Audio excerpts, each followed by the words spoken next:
Weebs and weirdos, I got some more anime recommendations for you guys. This time it's going to be for comedy, and I'm going to be separating into 3 different sections. First, we're going to talk about visual novels, comedy visual novels. We're going to be talking about comedy anime, and then manga. For visual novels, we're starting off strong with Class of '09. You've probably most likely have seen clips of Class of '09. If not, here's one right now. Was stuck to the fridge with a Cookie Monster magnet. All he wrote on it, Nicole's fault. I'm Nicole, by the way. Hi. What the fuck did I do to him? Is there something between the two of you that you may not realize?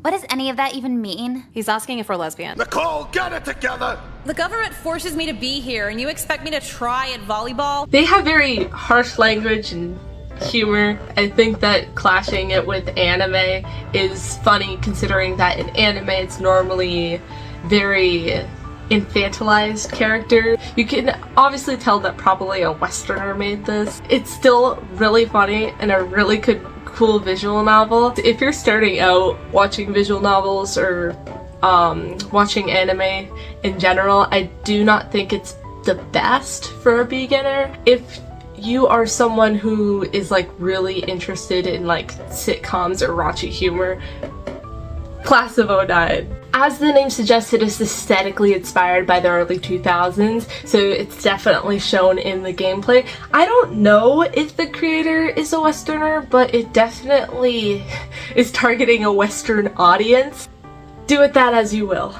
Class of '09 is also considered an anti-visual novel, meaning that it's not really about like fulfilling a love story or like conquering an anime girl, because the main protagonist is a female. Instead of romancing characters, you're basically just annoying them. Kind of the goal, instead of getting with someone, it's more like causing pure chaos. Not a beginner visual novel because it's not a good representation of what a visual novel looks like. This next visual novel is a series that I'm not personally familiar with, but it's recommended by a lot of people I know. From what it says on Steam, it says that it's made by the same people behind Angel Beats and Clannad, so I definitely feel like it has that to back it up because I'm familiar with Clannad and Angel Beats, and they're really good series. Angel Busters is supposed to be like very emotional, and it was made in around like late 2000s. It's supposed to follow a story of like a group of childhood friends, and it has something related to like them wanting to play baseball together.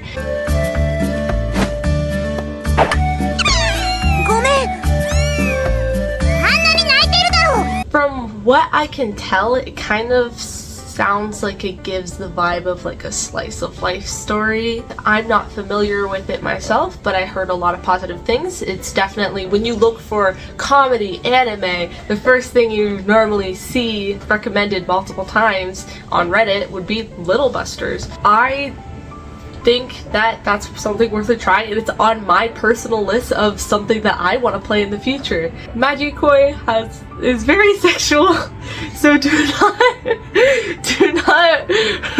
read it unless you are ready for it. Please. Okay, it is not for little children. Please, if you are mature enough to read that type of content, it's not but it's very, very sexualized. It's very ecchi. There are scenes. But that's kind of expected for a lot of visual novels, especially since visual novels often enough are very romantic. Magikoi is one of the most recommended visual novels for comedy ever. It's very heartwarming to read it because it's kind of like this close friend group of people who all care about each other and stick through things even when things get hard, which a lot of people really love that type of genre, when there's just kind of like this friend group who are close with each other, stay with each other, work through their problems. Samurai, fighting spirit, visual novel. It's great. It's a great thing to consume for comedy. Now we're moving on into anime TV show territory.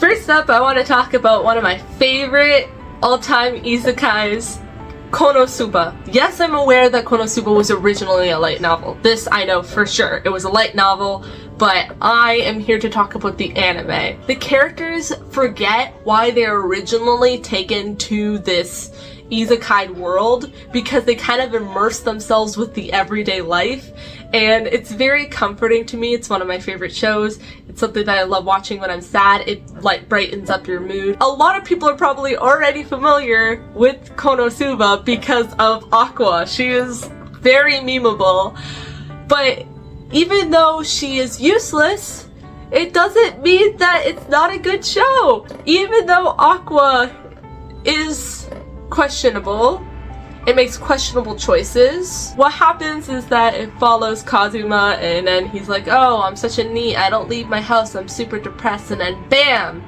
Dies. Somehow. I'm not gonna explain how, it's really funny, but you know, every plot of the isekai starts off with the character dying, transports to another world. It's just different than a lot of other isekais. When we're talking about reincarnated as a slime is a lot more like world building and action-y, but Konosuba is more humorous, slice of life, and it doesn't take itself too seriously. If that's what you're looking for, I definitely recommend it. Next up is Psyche K. For those of you who don't know, I've already cosplayed Psyche K in the past. It was more like a closet cosplay thing, but I'll like just show a picture here if I have it.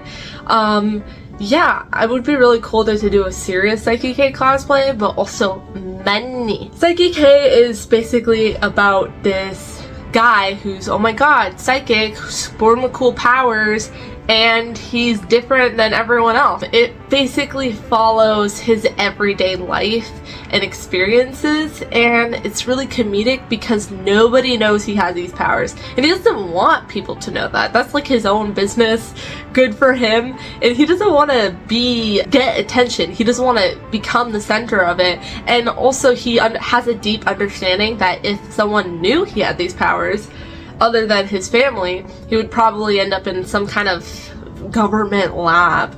Instead, he'd rather just keep that part private in his life and try to survive his everyday. It's really comedic in the sense of ways he tries to avoid being the center of attention and ways that he tries to hide his powers from other people, and it's strange to see other characters and how dumb they are and oblivious they are to the fact that Psyche has psychic abilities. I'm sure that a lot of people already know about this anime, but I definitely think that a lot of you should watch it if you haven't already, because it's like a good starter anime for someone who's never seen anime before. Asobi Abase takes place in a high school setting, and I love it because it's very relatable and down to earth, and the humor is based in the suffering of the characters. They're constantly being put into very awkward situations that is often done to themselves. You've probably seen clips before of like the bang scene.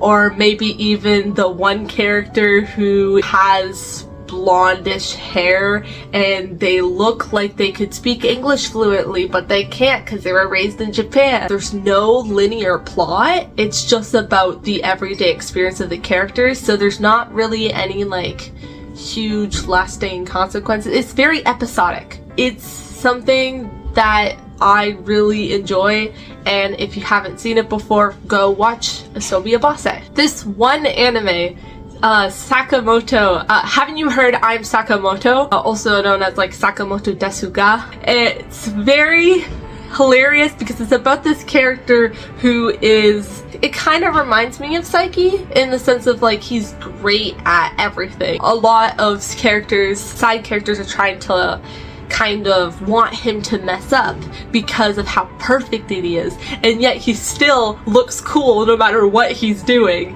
Oh, I might be late to school? No worries, right on time, last minute. oh, someone steals my chair and desk. Don't worry, I can sit on air.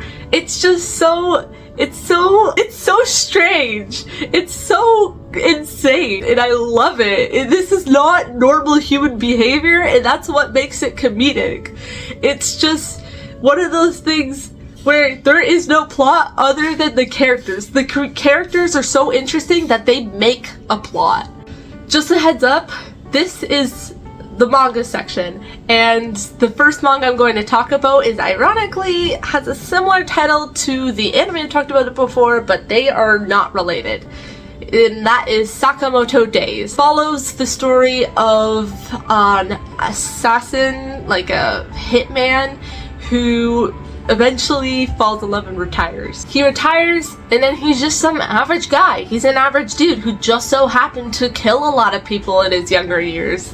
And then what happens is there's this one guy who comes from his past to be like, hey bro, I used to admire you and whatever. And then to see him becomes normal human, and they're trying to bring him back into the hitman job, but if he can't, he's going to have to kill our main guy. But then suddenly he's actually still just as good as he was in his prime days, except maybe his figure changed just a little bit. It also kind of reminds me of the anime Scissor 7.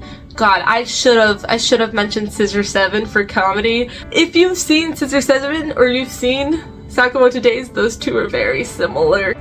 I'm starting to see that there's a common theme with a lot of the things I've brought up when there's like this male character who's great at a lot of stuff. House husband, day in the life of a house husband, I think it's called. Wait, I actually want to make sure that's what it's. It is about this guy who's ex-Yakuza, just living a normal guy life. He becomes a house husband for his very rich and well-off wife. And a lot of the times there's his bad past coming to haunt him, a lot like Sakamoto Days. But I feel like Sakamoto Days is a lot more like action-y, when House Husband is a lot more calmer and like cuter. The art styles are very different, and it gives a different tone to the story. Even though it's a similar kind of plot line, it's very different in the way they go about the topics. In honor of the very recent passing of Akira Toriyama, I do want to bring attention to his comedy manga, Dr. Slump. I personally haven't really read the comic, but I have seen Dragon Ball, and there is a clip of the Dr. Slump characters within Dragon Ball. The Doctor, Senbei, is an inventor, and he wants to create kind of like a perfect like robot, cute art style. I really love how it looks like. You can tell that it's made by the same guy who written the manga for Dragon Ball. It's very similar. This is something that's definitely on my list of things that I want to read, especially since I've wanted to read it since I was very young. I grew up watching Dragon Ball. Akira Toriyama, a very renowned mangaka, made Dr. Slump, and so I really do want to invest my time into reading it, especially because of his recent passing. And I definitely feel like a lot of people should indulge themselves into his other works, or lesser known works. Just like Dragon Ball, in Dr. Slump, the characters, humans, coexist with like anamorphic beings. An honorable mention, Haruhi Suzumiya, is something that I know a lot of people love. I watched like a couple episodes of it. It's not really my cup of tea, but it does have kind of a very sexual humor. The characters themselves aren't really that super sexualized. It's more of the actions they do. It's very fast-paced in the way that it does its jokes. Like, there's always a joke after a joke after a joke. I haven't watched the entire show, but I feel like the first thing I think of when I think about comedy anime is Haruhi Suzumiya. I hope I did the comedy genre justice. I can definitely see myself making more recommendation videos in the future. If you like that sort of thing, please subscribe. I also do cosplay and other anime stuff, and I'm a little weirdo sometimes and does little weirdo things.